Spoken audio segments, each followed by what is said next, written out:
Saudara-saudara, Bapak Ibu, jemaat yang diberkati Tuhan Yesus Kristus, mari kita akan mendengarkan sapaan firman Tuhan renungan harian Rabu tanggal 13 September 2023. Sebelum kita mendengarkan firman Tuhan, mari kita bersatu dalam doa. Kasih karunia dan damai sejahtera dari Allah Bapa kiranya menerangi hati dan pikiran saudara, di dalam nama Yesus Kristus Tuhan kita. Amin.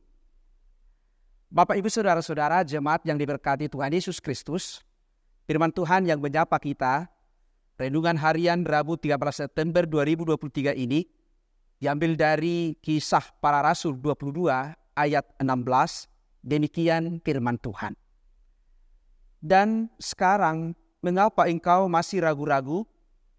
Bangunlah, berilah dirimu dibaptis, dan dosa-dosamu disucikan sambil berseru kepada nama Tuhan. Saudara-saudara, jemaat yang diberkati Tuhan Yesus Kristus, keraguan-raguan adalah sebuah sikap yang mencerminkan kebingungan untuk melakukan sebuah pilihan, sebuah keputusan, kegamangan dalam melangkah, terlalu banyak pertimbangan, takut salah, takut gagal, terlalu hati-hati, sehingga menyebabkan pengambilan keputusan terlalu lama. Sebagai manusia, kita sering diperhadapkan dengan keraguan-raguan, ragu-ragu dalam perkataan orang tentang kehidupan anak-anak kita, ragu-ragu dalam menentukan kehidupan anak-anak kita masa depan mereka, bahkan ragu-ragu dalam memilih sesuatu yang kita inginkan di dunia ini. Kita sering memiliki banyak pertimbangan sehingga kita berada dalam ketidakpastian. Saudara-saudara, sama halnya dengan kisah hidup Rasul Paulus. Dahulu dia adalah bernama Saulus. Ternyata ketika Tuhan mengubah hidupnya di dalam sebuah perjalanan ke Damsyik, Saulus mau mengejar, menangkap, membunuh orang-orang Kristen pengikut Yesus Kristus. Maka dalam perjalanan ke Damsyik, sesuatu terjadi dalam hidupnya. Ketika mendengar suara, dia rebah, dia jatuh ke tanah dan tidak berdaya. Lalu Saulus mendengar suara, "Saulus, mengapa engkau menganiaya aku?" Saulus mencoba mencari asal suara dan suara siapakah itu. Ternyata Yesus menjawab, "Akulah Yesus yang kau aniaya." Ketika Saulus menyadari apa yang dia lakukan dan siapa yang berbicara dengan dia, ketika ia berdiri, ia tidak dapat melihat lagi. Ia buta dan Saulus harus dituntun sampai ke Damsyik. Selama 3 hari, ia tidak dapat melihat. Ia tidak makan dan minum.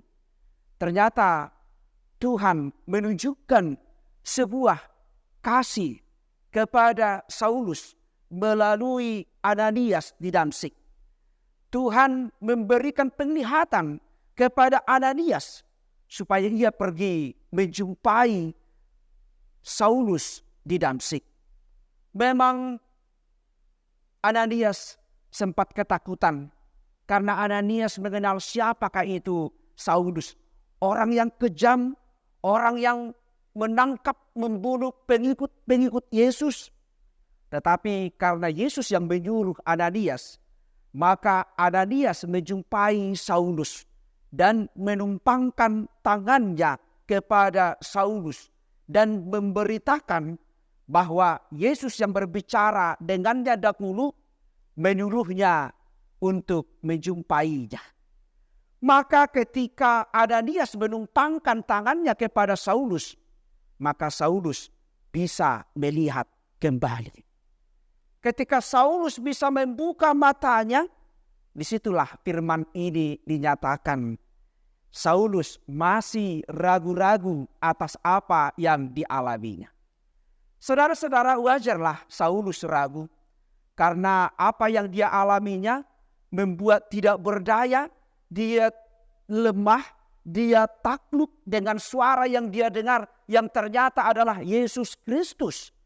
Karena selama ini dia menangkap, dia membunuh pengikut-pengikutnya. Saulus menyadari dahulu dia orang yang kuat, yang ditakuti banyak orang. Tapi perjumpaannya dengan Yesus, ternyata dia tidak memiliki apa-apa. Dia takluk, dia tidak berdaya, dan tidak memiliki kuasa. Dalam keraguan-keraguan itulah Ananias memberitakan siapakah Yesus sebenarnya. Maka pernyataan Ananias ini memberikan sebuah pengharapan kepada Saulus. Sehingga Ananias mengatakan, Saulus harus dibaptis supaya dosa-dosanya disucikan dan dia berseru kepada Tuhan. Saudara-saudara, mengapa Saulus dibaptis? Karena baptisan memberikan keampunan dosa. Baptisan memberikan kelepasan dari kematian yang kekal dan memberinya keselamatan yang kekal. Melalui baptisan di sana ada jalan anugerah. Di sana ada berkat melalui kematian dan kebangkitan Kristus. Melalui perjumpaannya dengan Yesus, maka Saulus memperoleh hidup yang baru. Sama halnya dengan kita. Perjumpaan kita dengan Yesus di dalam sebuah persekutuan, di dalam ibadah-ibadah kita, senantiasa mengingatkan jati diri kita sebagai anak-anak Tuhan. Anak-anak Tuhan yang dipenuhi oleh kasih. Anak-anak Tuhan yang dipenuhi oleh damai sejahtera. Bukan lagi anak-anak Tuhan yang dipenuhi dendam, kebencian, tetapi anak-anak Tuhan yang telah dipenuhi oleh kasih Kristus. Perjumpaan Saulus dengan Yesus, perjumpaan kita dengan Tuhan di dalam persekutuan senantiasa membawa kita kepada sebuah pengharapan yang baru, mengubah paradigma kita menjadi anak-anak Tuhan yang selalu setia. Yakinlah, sepanjang kita mengimani Tuhan, sepanjang kita berserah kepada Tuhan, sepanjang kita percaya kepada Tuhan, sepanjang itu Tuhan menyertai kita, memulihkan hidup kita, dan menjadikan kita anak-anak Tuhan yang memperoleh hidup yang kekal. Kiranya damai sejahtera Tuhan menyertai kita di dalam menjalani kehidupan kita satu hari ini. Amin. Kita bersatu dalam doa. Terima kasih Bapa di surga atas firman-Mu yang telah menguatkan kami di dalam menjalani kehidupan kami satu hari ini. Engkau mengingatkan jati diri kami seperti hamba-Mu dahulu, sebelum percaya, sebelum bersaksi tentang kebaikan-Mu, Saulus yang kini menjadi Paulus. Engkau mengingatkan kami, panggilan-Mu kepada kami untuk selalu bersaksi, untuk selalu menjadikan kami anak-anak Tuhan yang dipenuhi kasih damai sejahtera. Kami tahu banyak keraguan, banyak kebimbangan kami, tetapi kami yakin, kami percaya di dalam Yesus Kristus yang telah menyelamatkan kami. Hidup kami dikuatkan, hidup kami dimampukan untuk menjalani hidup ini dan berbicara tentang damai sejahtera Tuhan. Ampuni kami Tuhan dari segala dosa-dosa kami, supaya kami layak menerima berkat-Mu. Terimalah doa kami ini yang kami sampaikan dalam nama anak-Mu, Yesus Kristus, Tuhan dan Juru Selamat kami. Anugerah dari Tuhan kita Yesus Kristus, kasih setia dari Allah Bapa, dan persekutuan dengan Roh Kudus kiranya menyertai saudara-saudara hari ini sampai selama-lamanya. Amin.